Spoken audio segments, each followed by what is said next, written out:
Hello everyone, welcome to our driving lesson na po, no? This is number 9 and we will be talking about the seeds, no?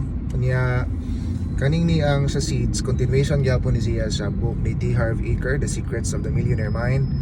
And then ang iharang giingon is mostly we complain on the results.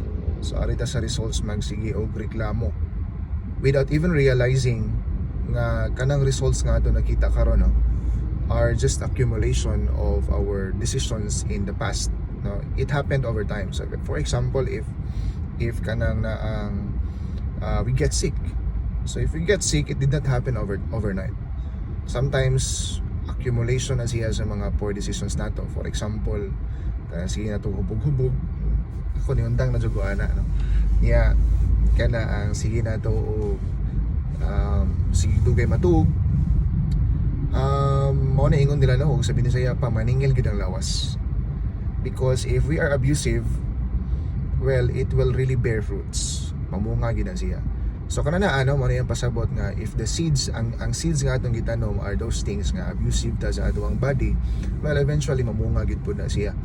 Unya if we also plant good nga mga seeds, like we take care of our health or our body, then mamunga po na siya, nindot po ta og health, no, until old age.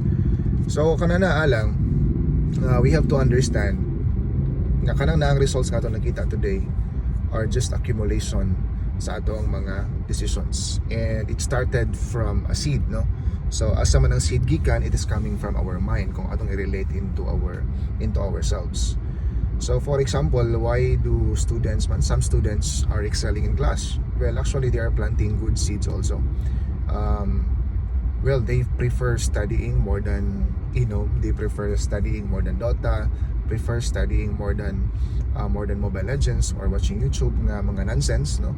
So tanan-tanan, ikaw kung ganahan ka og good results, and then right now ang results nga imo nakita is bate, then do not keep doing what you are doing, no. Nga kanang example karong bati ang hitabo sa imong life, and then pagkahuman ganahan ka nga manindot siya, well, you have to change the seed.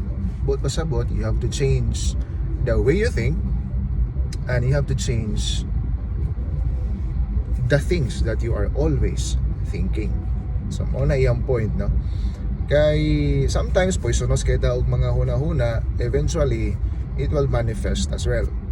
So kung nindot ta huna-huna, so we feed our mind with good thoughts, like example reading a Bible, reading good books. Tikotics sa sir, no? Are you reading a Bible? Well, actually yes, baguhay lang ko nag-start, no, reading a Bible every day. Kanang na ang mga butanga ba, no, kana ang nindot na siya natong dapat aware ta na nga kung sa atong gitanom mo gid po natong i-harvest, di ba? Law of nature na siya. Now, what you sow, you shall reap. Kinahanglan makasabot ta nga the physical world, no, the physical nga world, meaning ang mga results nga mo nakita to yourself, gikan na siya sa imong inner world, no, gikan na sa sud sa imong kaugalingon. So mo na ingon niya upat ka bukig i-point out. PMES. P is the physical world, M is the mental, E is the emotional, and S is the spiritual. So kanang physical world, according to Harv Eker, result na siya or reflection ra na siya sa imong inner. So what are the inner world? Na tulo na siya ka parts ang inner world. Tulo. Number 1 nga part is ang mental nimo, ikaduha is ang emotional nimo, ikatulo is ang spiritual. So if you want to change the physical world nimo, if you want to change the result, you have to change the MES, no, mental, emotional state, and your spiritual state. Okay? So kanang mga butanga, mga inner world na siya. So again, no, kanana before I end this video, nga your outer world is just a reflection of your inner world. You have to plant good seeds if you want to get good results. Do not expect nga mag-harvest ta og good fruits kung atong gitanom poisonous nga seeds. What you sow, you shall reap. So if you want good fruits, plant good seeds. If you want good, basta mo na tawag, kabawa na mga no?